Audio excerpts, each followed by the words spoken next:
It's the weekend, it's Mailbag. We are recording on a Saturday morning today, and there's no Everton in the afternoon, so we can all enjoy this part of the weekend at least. I am made up to be joined by my little dicky birds again, Peter and Paul. Lads, how are you? Yes, Sam, thanks. Good, good. You? Fine, thanks. Pete? I'm good, yeah. I'm good. Not many people I like talking to on a Saturday morning, I'll be honest with you, Les, but I'll make an exception for you two. Appreciate it, mate, and the feelings mutual. Right, we'll get straight into it then. Oh, by the way, if you're watching on YouTube, I always forget the housekeeping. Do give us a like and a subscribe.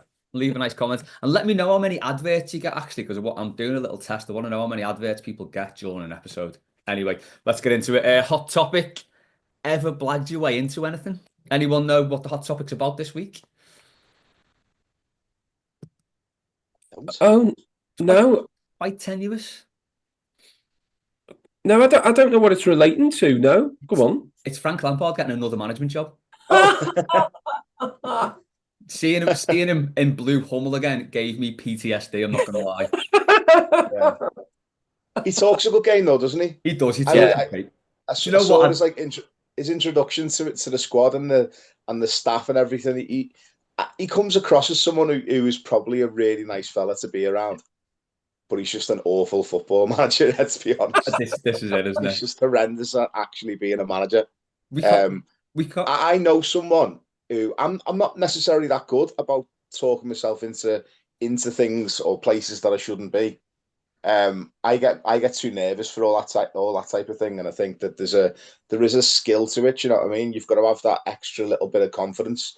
But I do know someone who's really good at it. So Tina, who is in the Everton Women's Supporters Club, she like drives us around everywhere. Basically, we call it Tina's tours when we go to away trips. But Tina has got the knack of being able to basically park wherever she wants. Like she will, like the way most football grounds are really strict on who can park in the like players' Yeah. car park. Tina will find a way. Like she never bothers to book in advance. She never bothers to look where we're going. She just aims for the stadium and parks where she wants, and she gets away with it. Another thing that she did was we went to watch Italy against France in the Women's Euros a couple of summers ago, and when we got inside the ground, we realised we wanted to be in the Italy section because we had one of our players was playing for Yeah. Italy. And basically, when we got there, we realised we were in the France section. Tina walks off, and then 5 minutes later, it says "follow up, follow me" type thing. And we were like, "What's she doing?" There's a group of us, by the way. And the next thing, we're getting walked out of the stadium, outside of the stadium, and we're like, "Oh my god, what's she done here?" We thought we'd all been chucked out. We walked right the way down the side of the stadium, got allowed back into the stadium, and then got put on the front row, like right by the Italy bench. And we were like, "What have you done here?" And it turns out she basically blagged that we were like friends and family of some of the players. Jesus. She was like, and I was like, "But we're not Italian. Just Like, gonna how have say. you managed this?" But yeah, for whatever, she genuinely managed to blag us, and there was probably like 7 or 8 of us, and we were all sat along the front row of this like the front two rows generally in those matches tended to be sort of empty, and we were just on this like big like row of seats, and it was down to Tina. And basically, what she'd said is, I mean, I would have panicked if she would have told me what she'd actually said. So she'd said to them that we were basically like friends and family of one of the players, and then she'd said that we'd scanned in at the wrong section of the stadium, so we'd made a mistake, and then obviously when they said, "Well, you shouldn't have been able to get in because obviously the tickets," well, she's like, "Oh, well, we did. What are we doing here then?" And I was just like, "Yeah." I would have panicked thinking we're not going to get back in here, but yeah, we managed to get there and watch the full match from the front row, basically. Amazing. But she's incredible. Tina's Tina great. is incredible. She can Yeah, blag up. She can blag anything. that is that is Frank Lampard levels of blagging. That Yeah, yeah, boss. incredible. Paul. she goes where she wants. She goes where Yeah, she wants. Tina for the Women's Everton Supporters Club. She goes where she wants. that is literally what we chanted her. I'm not even messing. It's she parks where she wants. That's what we say. Yeah, that's yeah. I was just going to agree with Pete, not on the exact situation, but I like, how many different clubs I've been to over there, and I always pay full price or anything for everything, and I just never. It's like you've got to have. I know the tactics, but you've got to have confidence and charm, haven't you? Things that I just don't have. I'm like pretending like that you belong somewhere. Come on, I stick out like a sore thumb because my head looks like a thumb. So you know what I mean. There is a thrill in watching someone else do it, I think, and carry it off and be able to pull it off, isn't it? Yeah. Like, I've just got none of those qualities, so I'd rather just like sip me drink in a corner or somewhere rather than just get marched out in a dramatic exit. You know what I mean? So yeah, I'm with Pete on that 100%. I'm better at talking myself out of things. I think I've talked myself out of many a job interview. Because I talk a good game on my CV, and then I get there and I just fall to pieces. That sounds like me. I did go through a little phase in sort of the early 2000s where it was writing music reviews and desperately trying to get into the enemies review section. So I thought, well, I'm doing this anyway, so I'll just like double down on it. And I did actually get into 2 gigs on the back of it. So I got into Arctic Monkeys in town. I think we were playing the L2, which is now the O2. I think it was there anyway. Got into that, but I did have to write a review for the Echo, and then blagged my way into the Strokes in Leeds, the Leeds Uni. But I think that was more down to the fact that I was literally stood there for about 90 minutes, just hanging around, saying to the bouncer, I've phoned the editorial team and I can't get through. I mean, he saw through me, but good enough eventually he just let me in. I think because he felt sorry for me in the end. So I don't think it was anything silver-tongued on my behalf.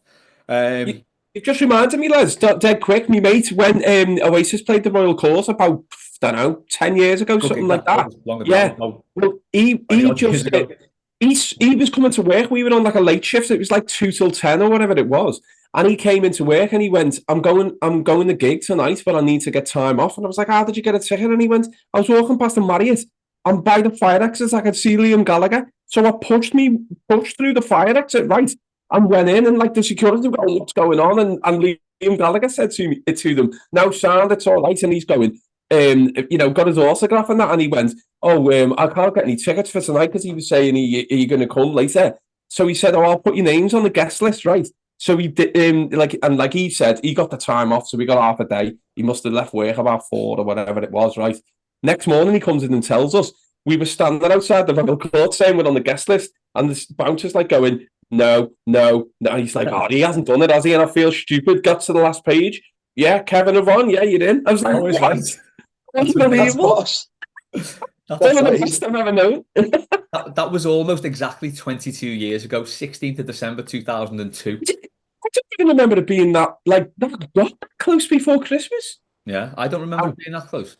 Oh, actually, yeah, I remember because I had this brand new Adidas like polar neck, like chunky sweater.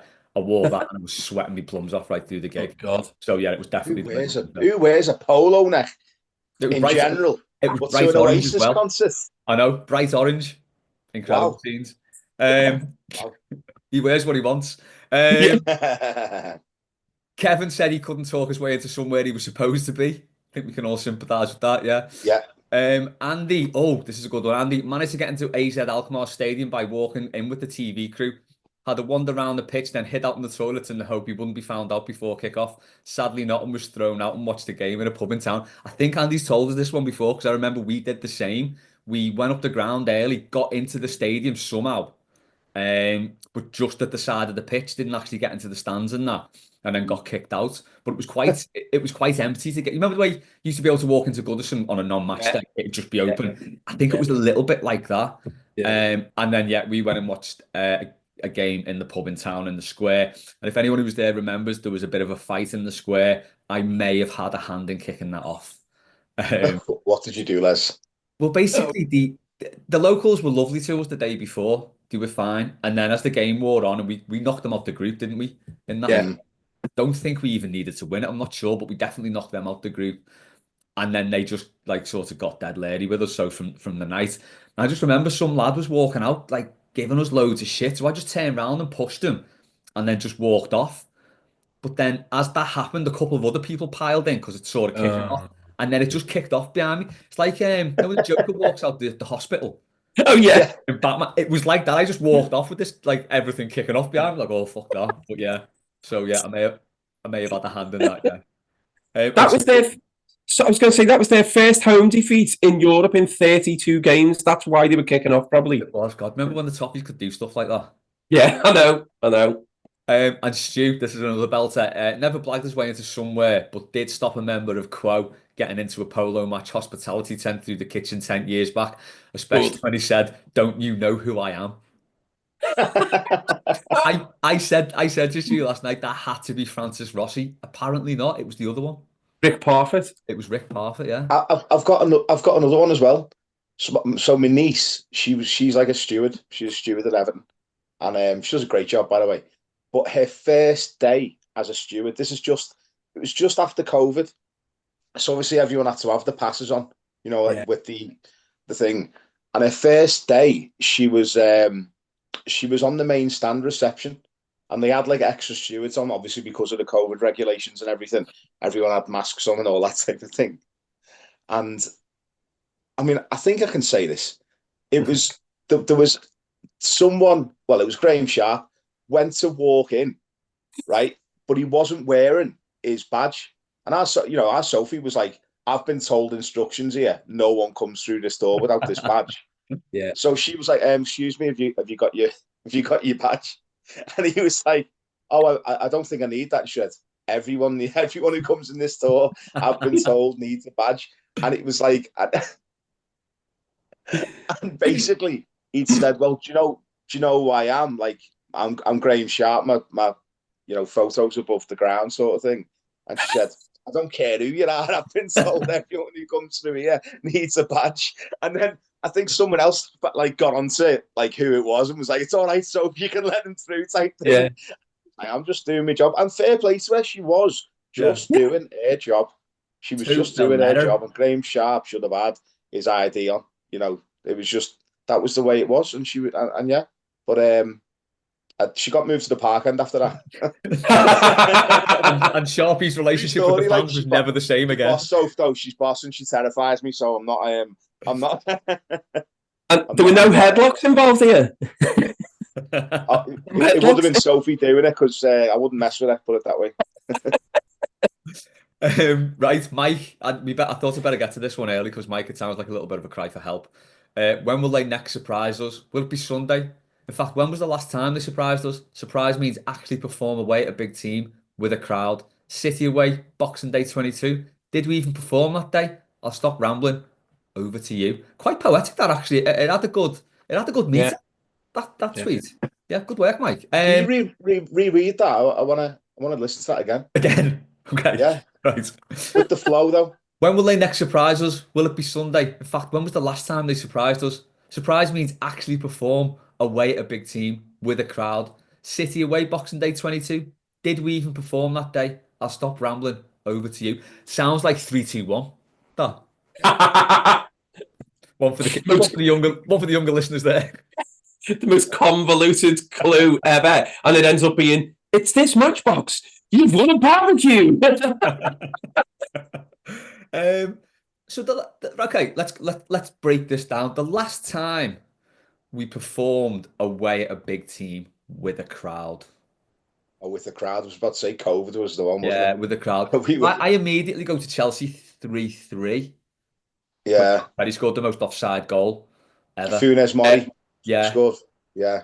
United 4-4 when the Giants were in town. So we didn't go to the game, me and Tom, and I lived in town and we saw the Giants and then went back, missed the first 10 minutes.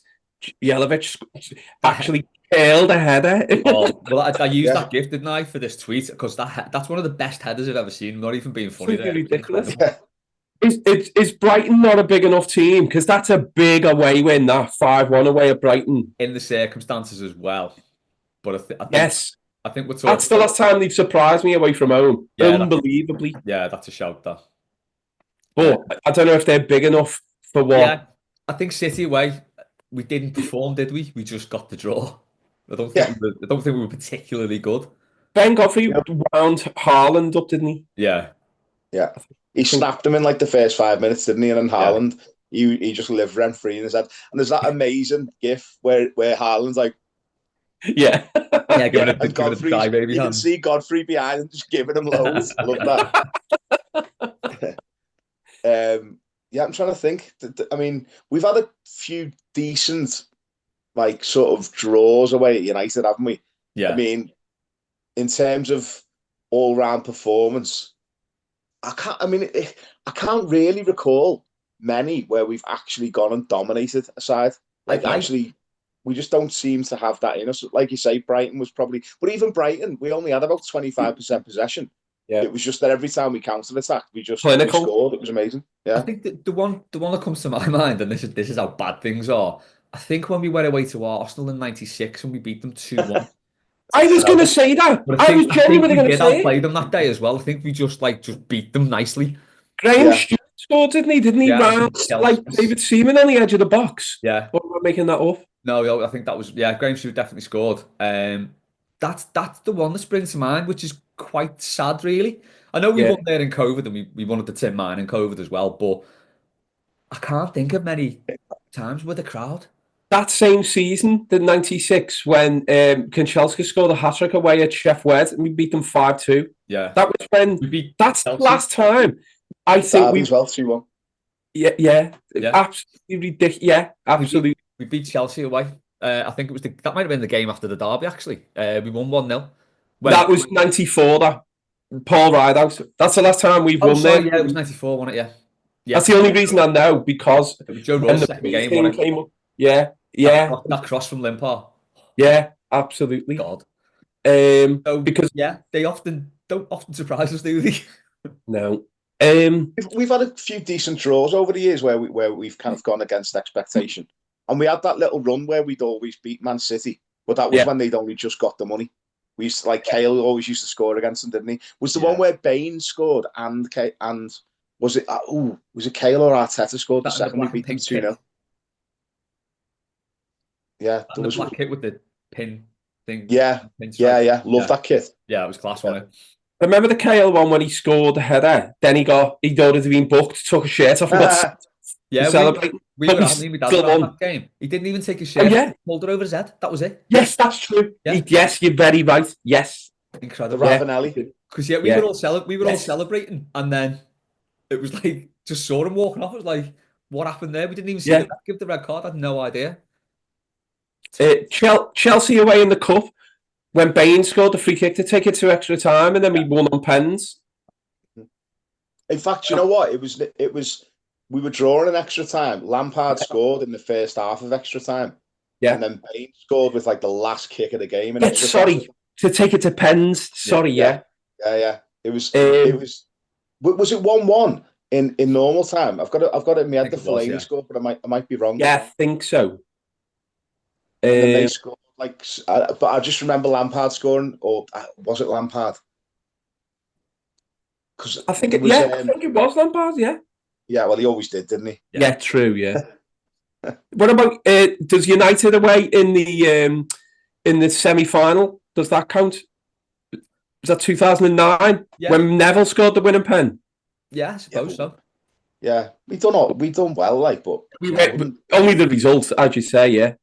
I always remember that game as well, was because Dermot Gallagher was the referee, wasn't he? And Moyes had come out. There was like rumours going around that Dermot Gallagher had a Man United tattoo on his arm, and he always hid it. And Moyes came out and said something like, he got asked about it in a press conference, and he said, well, I'd never question the integrity of the referee, but it's certainly something I'd hope that it would be looked into, but I certainly wouldn't question the integrity of the referee. And then in like the last minute of extra time, I think it Rashford got absolutely wiped out, and it was a clip. What was it, Rashford or? Yeah, I think it was. Yeah, was he too young?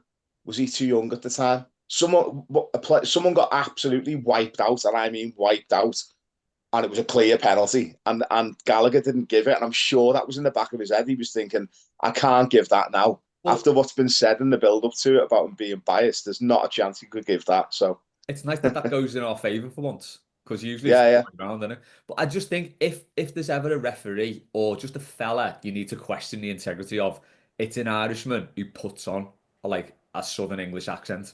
What is that? Basically, you just got to question everything about that fella. Yeah. Bizarre. Can't be trusted. No. Can't be trusted. No chance. Maybe he's just a big Jerry Adams fan, and he used to like the voice the BBC used to put on for him. So we thought, you know what, I'm going to make up my own voice as well. Jan Fine is a legitimate political party. That's my one, anyway. So yeah, I think to answer Mike, I've absolutely no idea when the next surprise is, and I don't think it'll be tomorrow, sadly. I think they're going to surprise us all month. Oh God, can you imagine? Oh, Jesus. Top four by Right, Christmas. Chris, who hope to see again before the season's out, came over from California before the Brighton game, sadly, so he had to witness that, and he's trying to talk his missus into coming over for another game before the season's out. So it's like the thing you've got to do is tell her it's just not about the game so much. It's just about like the trip to Liverpool and the surrounding areas. Just enjoy that, and if the game's all right, well then, but they won't surprise us. It's a good question, this as well. If you were trying to get sacked from work, would you do anything differently than Dyche? No, I don't think so. No. Just talk everyone down and be shit, really. Yeah. Yeah. The only difference is he gets a payoff, doesn't he, if he gets sacked? So you know what? That blew my mind. That the fact that he'll actually be better off by getting sacked than if he just has a normal nice season with us. Yeah. That's like, yeah. How could you get to a point where the incentive is that arse about face? Yeah. It's just you get an extra year. You get paid an extra year if you get sacked. It's just bizarre. But I've never heard of that before. I've never heard of it. No, it's straight. You know, maybe if after year 2 you get sacked, you get your year payoff.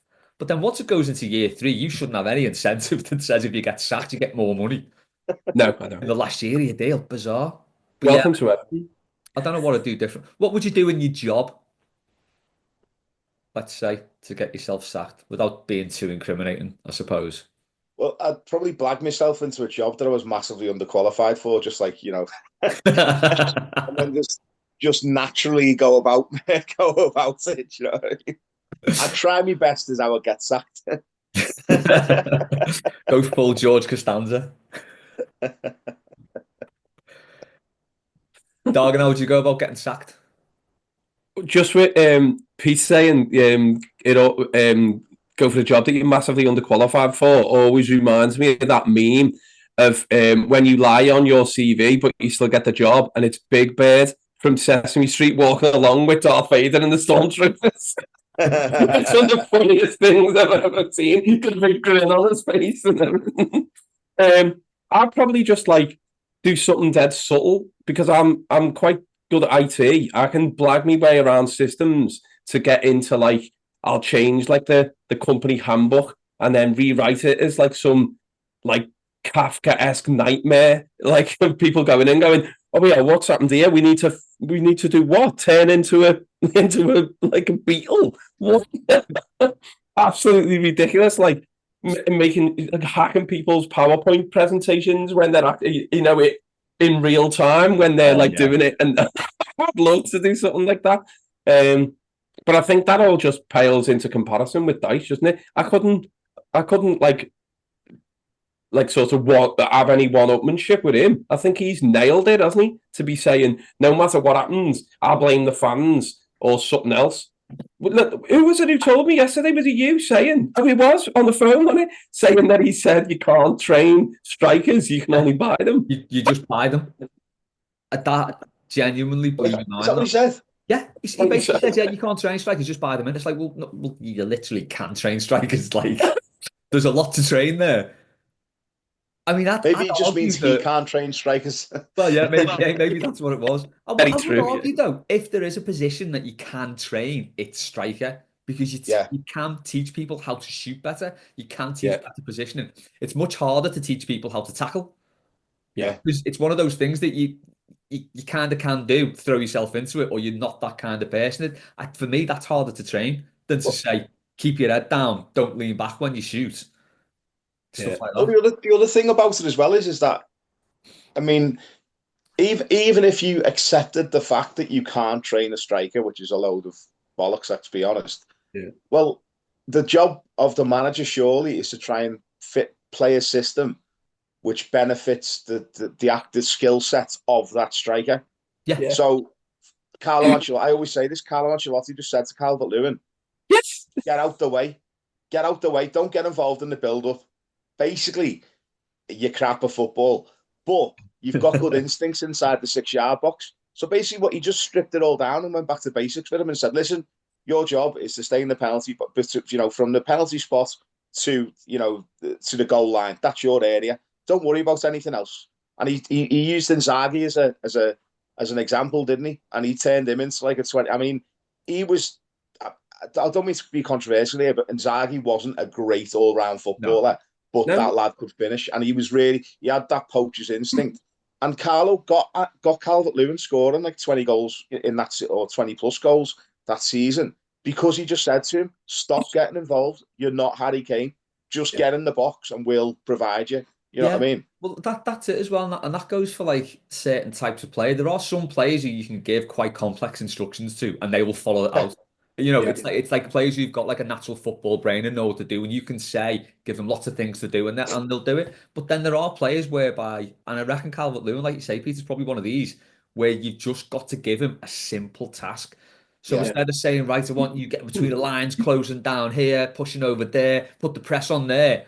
Fuck that. Just get in the box when the ball's there. Just go, just like play like in between the area and the 6-yard box. Just stay there. And some players you need that too. And it feels like Ancelotti was genuinely the only manager who's ever done that with him. Yeah. And he simplified a lot of things, Ancelotti, didn't he? And it was like that was the genius of him as a manager, because he adapted to the players that he had at his disposal. Yes. And obviously, over the course of the season, I mean, he had us playing some pretty good stuff, or, well, certainly getting good results up until Boxing Day, I think it was. Yeah.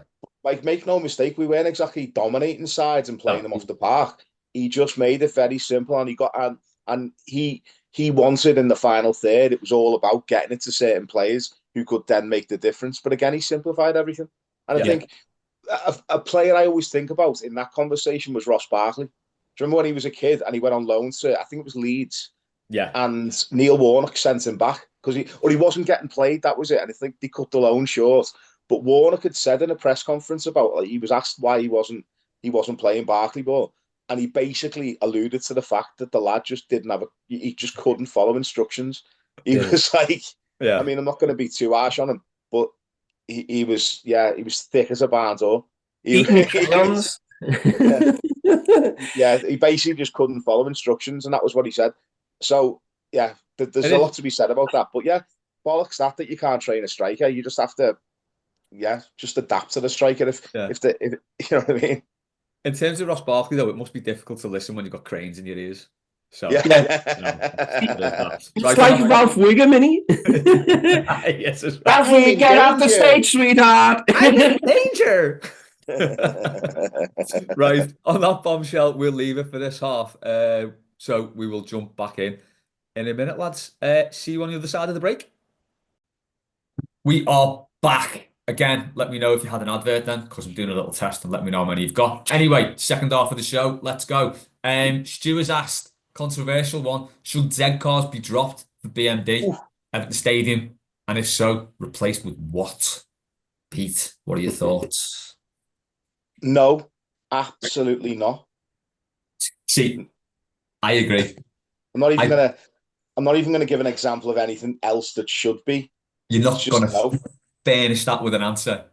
See, we're not Sunderland. Sunderland had Z cars for a bit, apparently, in the night. Yeah, apparently so. Sunderland actually brought it back for a retro day the other day, or the other week. Okay. And it confused the life. Yeah.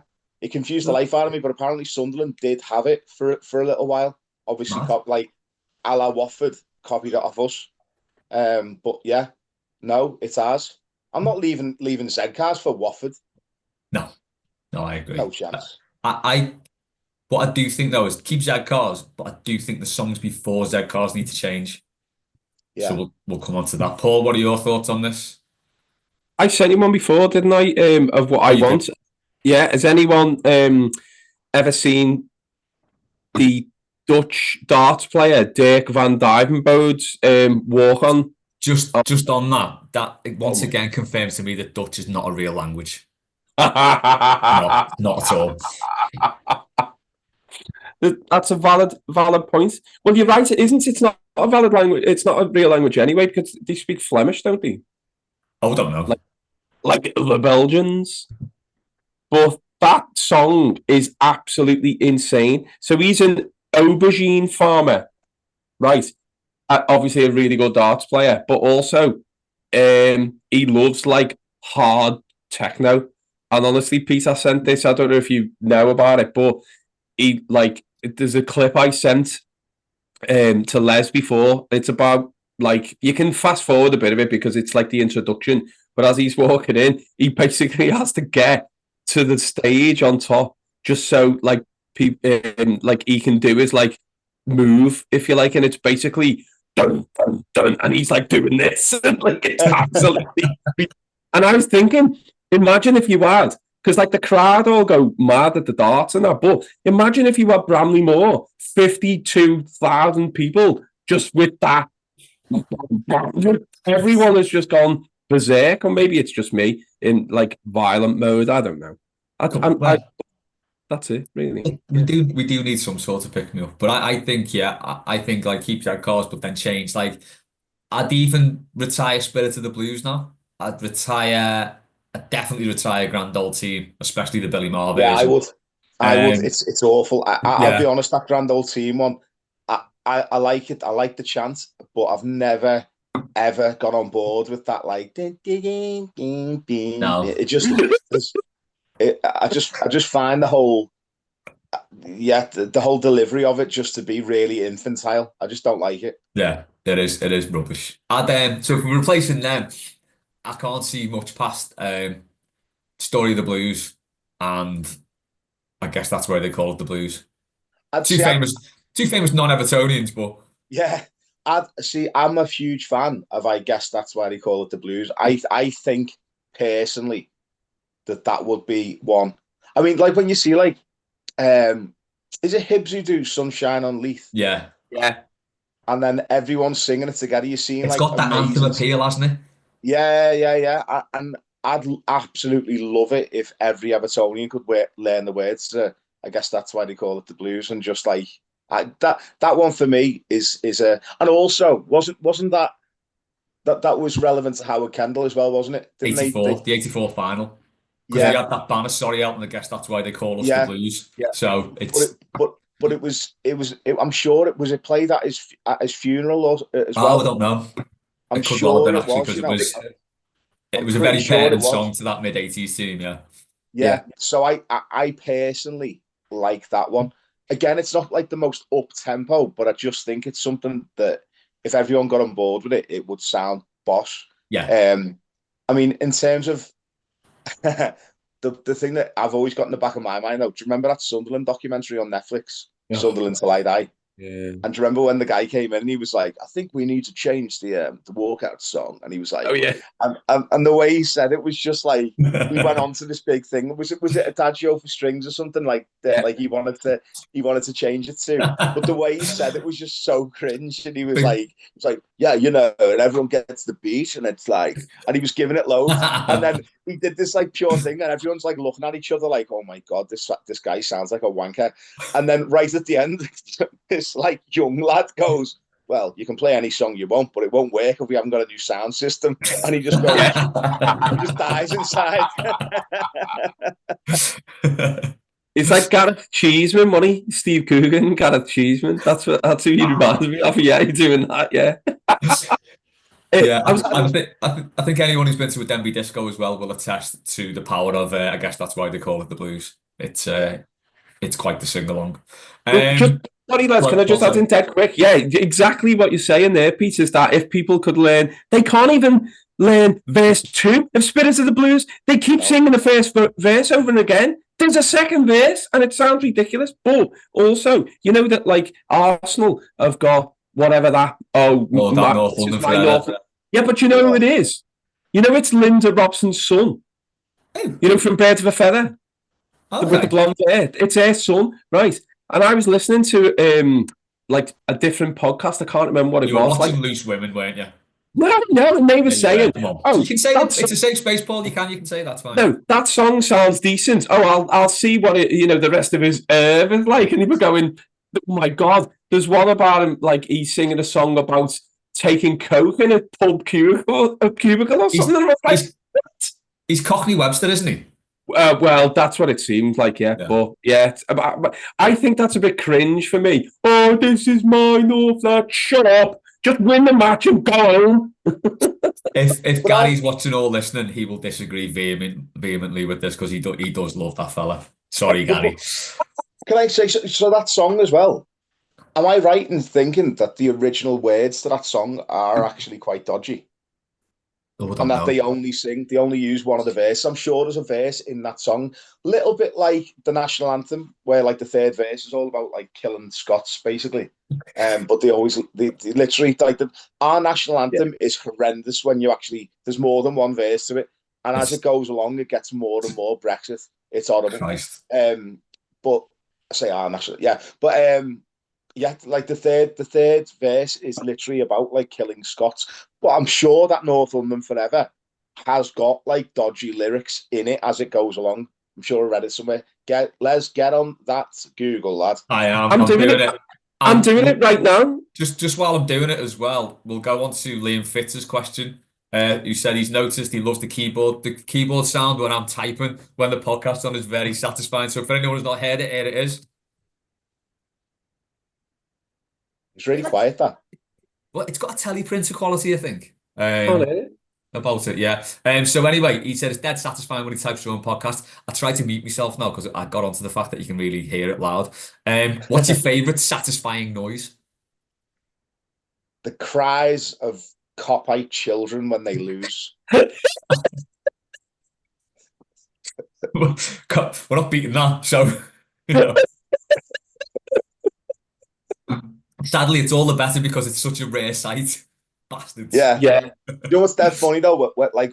Obviously, I go to watch Everton women, and I've been to Anfield 3 times and seen us win at Anfield 3 times. Honestly, there is something really. It's harsh, but there is something really satisfying about walking out of that place and just seeing kids cry. Inject it right now. Love that. It was like, love it. I mean, it's just like, I don't know, Missy Bo Kearns, who's now gone to Aston Villa, they convinced themselves that she was like the second coming of Steven Gerrard, and she just wasn't very good. Slipping over. She was just not very good. I mean, good luck to her. You know what I mean? Don't mean to be too harsh on her, but good luck to her. She's gone to Aston Villa now, and you know it's good to see a local kid doing well. But it would be objectively very funny if she did turn it on at Aston Villa and became amazing. Yes. Yeah. It would. Yes. But yeah, I just remember like the other thing was how disappointed they all were when she left, and I was always a bit like, but you know, other than the fact that she's a local, I don't really think. I don't think it's the end of the world for you. But I don't think you can beat the sound of the sound of crying cop-eyed kids when they lose. No, I can't beat that. Paul? No, we're in, 100% agreement here, without a doubt. The worst noise for me, apart from the away fans at Goodison, have got to be the noise of polystyrene scraping together or coming out of a box. Oh. Even the thought of it just knocks me sick. Fork on a plate, and when people, I have to make sure that people, and I like, an ex-girlfriend of mine used to grind her teeth in her sleep as well, so much that I wanted to punch them like down the throat. I'm not like that, obviously, but that was horrendous. And I've got a mate who snores like you wouldn't believe. I also had an ex who snored. I don't know if I snore or no, but I was told I do. I don't think I do, but it's impossible to prove. I'm not going to report myself on my. It's weird. For years, Louise was convinced that she didn't snore. No matter how much I said, listen, you snore in your sleep. She's like, I don't snore. I don't snore. Then we got this sleep app now. You put on to track your sleep. And now, lo and behold, she snores like mad. And now I've got the proof. All this stuff. That's not a nice noise, let me tell you. I just want to categorically state that I don't punch anybody, whether it be men, women, animals, balls, or anything. So not like children. No? Absolutely not, no. But it was just a figure of speech. Kick the baby. Yeah, no, yeah. Don't hit the baby. Kick the baby. Yeah. Right, I can't remember if we did this one from Gary. I was just doing a little search on Mailbag Blue Room last night, and I came across this one from January. So Gary, if we didn't do this, I apologise because it's a great question. Who would be the best Everton players old and new to be contestants on 90s TV staple Gladiators? Liam said Tommy Gravison from the past, surely. What would his nickname be? It was Mad Dog, wasn't it? Yeah, I think. yeah. Mad Dog, yeah. Yeah, that'd be Sylvan Distan. Sylvan Distan would be amazing on the the one with the pole. Yeah. Bugle stick, the milkman. Stick, yeah. Yeah. And he'd be called the milkman. He'd have to be, wouldn't he? Yeah. Yeah. Against Shadow. Shadow was like the legend on that, wasn't he? Never beaten, wasn't he? Oh, was he? Apparently not. But of course, yeah. Duncan Ferguson in the hang tough against Wolf, and then when he beats him, just frisbees him into the crowd like a child. Duncan Ferguson's name would have to be Square Go. Square Go. Do you not get that reference? No. So if you get offered out for a fight in Scotland, Yeah, it's usually like, I'll square go, yeah, cunt, basically. I tried to bleep myself there and didn't. And then it didn't work. Yeah, just made it more obviously. I just said it really quiet and like way distance from the rest of the sentence. But yeah, I'll square go, yeah. That's Scottish. That was like you bleeped it, yeah. Yeah, I did not. Got that all sorted. Pat Van Den as well. Pat Van Den in Powerball, because he had like just pure aggression and also stealth, where he would creep behind and then just in someone back at someone's head and then just drop the ball into the Powerball thing. I've done a bit too much research on this. Tim Cahill in Atmospheres headbutting his way to victory. I think from the current squad, Jake O'Brien. Yeah, because he's massive. Because he's massive, and he'd be called the Bench. Basically, that would be his nickname. Bench. The Bench. The Bench. Oh God. You could have had Gaza doing something just like, I don't know, something that involves dribbling, and you could call him the Fridge, but for different reasons. I don't know. I'm gone. Any advance on any of them, Pete? I think we're good, aren't we? It's quite comprehensive. David Ginola could be the presenter. Oh yeah. David Ginola and Izzy Christensen. She'd be the Ulrika to David Ginola's John Fashanu. Yeah. You need someone to shout, "Ulrika!" John Fashanu. That's still Chris Morris class. If anyone hasn't seen it, just do a search of the day-to-day John Fashanu. And it's only like 20 seconds long. Yeah, it won't take up too much of your life. It's John Fashanu, John Fashanu, John Fashanu. And that's tonight with John Fashanu. So good. Warren hasn't had an haircut. Why did I turn into Cilla Black then? Warren hasn't had an haircut since August 30th. So he's currently growing it out, something which he's never done, as he always loses patience. Show off. I know, exactly. I know. I would kill for some in between here, but it's not going to happen. So, is the one thing you've always wanted to try to do, but never have? Immediate thought for me, weirdly, was heroin, but there we go. So anyway, I'll put it over to you, lads. Jesus Christ. See Everton win a trophy in person. Oh God. I know. I'd love to do that. Honestly, I unfortunately didn't make it to the '95 final. I was young at the time, but I'd do anything to see Everton win a trophy. I have seen them win the Charity Shield, if that counts, because I wasn't at the final in '95 myself. Vinny Samways with a cross. Great effort that from Samways on it. Yeah. Do you know what though? The more you look at that, like some days I'll convince myself that he meant it, but then it's clearly he was just stretching, wasn't he? And he just threw his foot at it to try and get it across. It was the prototype for the Moyes Keane pass to Walcott, wasn't it? Basically. Or Shaqiri's goal for Stoke at the Gladys Street. Oh, when he stood there with his hands like across his body, as though he's like he just scored the greatest goal ever, and it was clearly a cross, and it was against Tim Howard, wasn't it? So it doesn't count. Yeah. I'm trying to think of anything else. I don't think I'm going to top that. That is the thing that's the thing I long for most in my life to witness with my own eyes Everton winning the trophy. It shouldn't be too much to ask, should it? I mean, come on. You'd think not. It kind of getting that way though, isn't it? Yeah, 100%. Mine is possibly learning to drive, so I could actually like genuinely say that phrase. You know, if they're that bad, I'll drive them there myself. I've got to learn to drive to be able to do that. So they've got to be pretty bloody bad.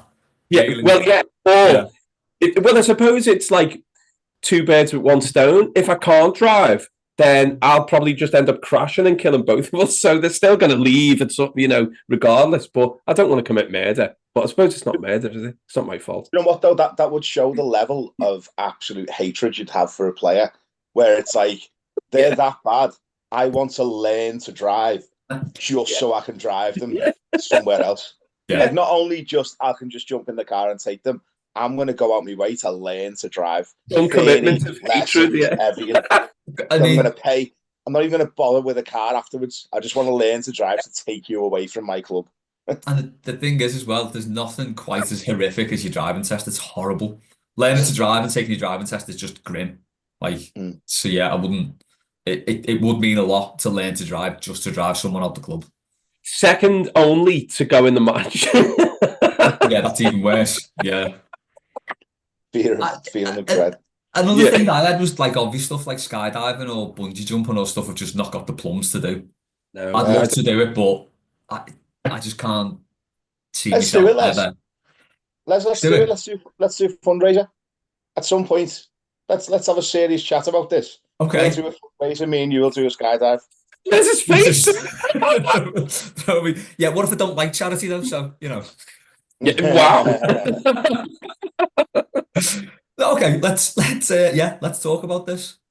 Should we do that thing that like knobheads do and basically do something for charity so long as it involves a holiday somewhere? So we won't just go skydiving, we'll go skydiving in Ibiza. Yes. But yes, for that charity. sounds good to me. Yeah. With David Better. Captain Tom the fuck out of this. Yeah, shall we? Yeah. Land in a Shire. And hopefully I'll be DJing at that time. So get me on. Just on Captain Tom, just quickly. Apparently, he wasn't doing laps of the garden either. He was going up and down it. So even that was a complete lie. It's completely different to be doing laps to going up and down. It is completely different, by the way. So, I mean, that's what I've heard. I'm not sure how true it is, but, given all the stuff that's come out, it wouldn't surprise me. He probably hasn't even got a garden. He's doing the bleep test, wasn't he? That's what he was doing.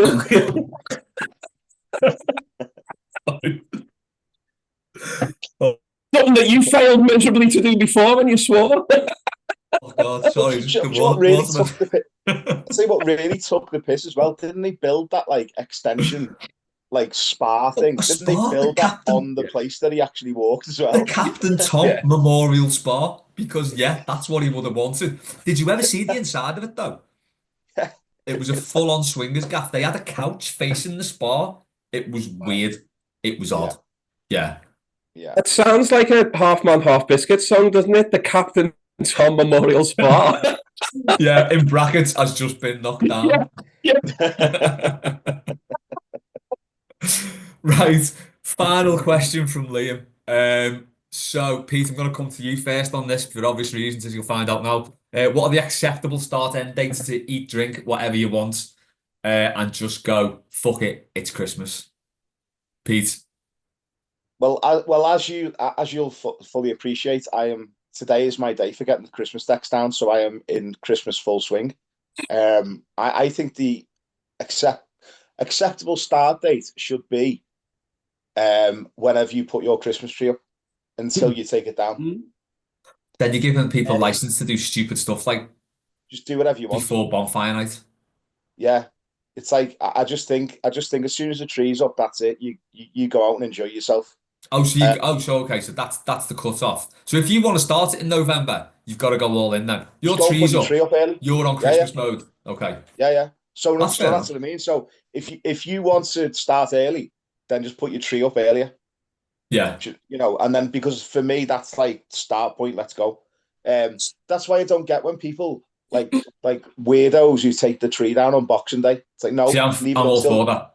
I want to do Ah, that. I get overruled every year, but I just want it gone by then. I'm like, Christmas is finished. it's not finished, Les. It's 12 days to Christmas. It goes on till the 6th. Goes on till the What's the 6th. thing? For me, right, okay, I'd like it to come down on Boxing Day, but I can see that dead zone between Christmas and New Year. You can still be Christmassy, still got all the cheese and all that. That's sound. New Year, though, fuck that. Once New Year comes, it's got to go. It's so depressing anyway. You don't want Christmas stuff lingering around. See this. This is one of the massive bonuses. One of the many bonuses of my brother being married to a Spanish girl.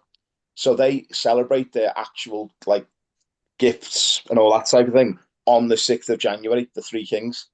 Oh, wow. It makes sense because that's when the Three Kings turned up with the three gifts. So yeah, they exchange gifts on the 6th of January, which means that my Christmas can carry on. That's fair enough then. Carry on. I didn't realise the Three Kings were that late to his birthday party. That's pretty slovenly, that, isn't it? Bad, isn't it? Do you know what I mean? Yeah. Would have thought he would have moved on by then. Yeah, cheers, lads. He's nearly won. Sound. Well in. Paul, what are you saying then? The first time you hear that god-awful Mariah Carey song come on the radio, or that's when it's time to start cracking open the celebrations box. The Whamageddon thing. Whamageddon? Yeah.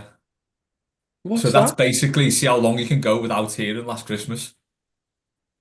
God, I listened to that in July, so I'm a big George Michael and Wham fan anyway. So there's never a bad time for George Michael, ever. No, absolutely not. Well, ironically, Christmas was a terrible time for him. Yeah, I was about to say that then. Yeah, but yeah, 1st of January, you would say you stop, like, eating or drinking what you want for Christmas. But I think, like the true connoisseur, the time that you can no longer justify eating chocolate for breakfast, that's when it is. So when someone like offers you a salad in work or something, I'm freelance, so it doesn't affect me. I can just eat what I want when I want because I'm like Eat what he wants. But yeah, I think that just make your own rules. So I can understand what you're saying about taking the Christmas tree down Boxing Day. I don't agree with it at all. I'm with Pete, 100%. It's usually 12 days before and 12 days after, isn't it? So then I'm disagreeing with Pete saying, why are you getting December? No, I'm not. I agree with you because December's Christmas, innit? I agree. So, all right then, the 6th of January. Hang on, how did he know it's the 6th of January? Because I don't even reckon the Gregorian calendar was a thing when Jesus was born, to be honest. So I think they're just making that up. Is it branded just like Valentine's Day and people are just trying to make money off it? Is that what it is? I don't think they actually know when he was born, really. I think it's something to do with like it coincides with a pagan festival or something. It's like all of the dates that are like sort of like Christmas, Easter, and all that. I think they are just generally just made up. There's a lot going on. You know what I mean, just like then. Easter changes every year. Why? But it's all very Wicker Man to me. I don't like this pagan stuff. It's like I just see Christopher Lee going around with people in different Slipknot masks and everything. Get yourself Slipknot masks. Who the fucking hell is Slipknot? Sorry. Imagine them saying, "Look to see baby Jesus." Yeah. Yeah. Right, so basically, do you know what? Don't listen to miserable gets like me. Just do what you feel like, basically, is what we're saying, isn't it? You want to go early, you want to leave it up late, just do that. If it makes you happy, that's the main thing, isn't it? Yeah. Absolutely. Have a very Dwight Christmas. There we go. I'm Pete. We will leave it on that lovely note. Thanks to Pete. Thanks to Paul. Thanks to everyone who sent questions in. We will catch you next time on Mailbag.